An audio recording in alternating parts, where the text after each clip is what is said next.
Do you know what's driving you from, the good and the bad, the light and the dark?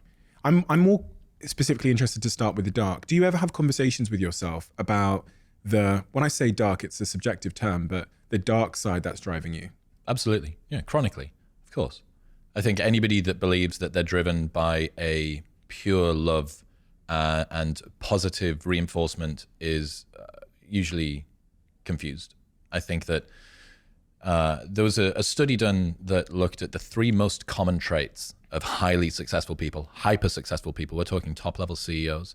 The first one was a crippling sense of insufficiency.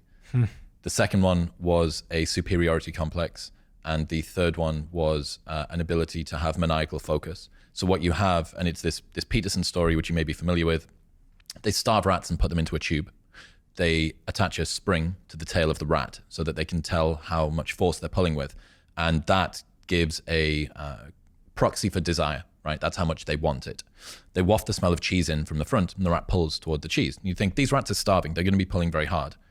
Then they take the rats out and they do another iteration of the study. This time, they waft the smell of cheese in from the front and they waft the smell of a cat in from behind. The rats pull harder. What's the lesson? In life, not only do you need to run towards something that you want, but you need to run away from something that you fear. And I've spoken to 600 high performers on my show, right? I would say that on average, most of the people that are unbelievably good at anything that they do are driven by a fear of insufficiency, not by a perfectly balanced desire for success.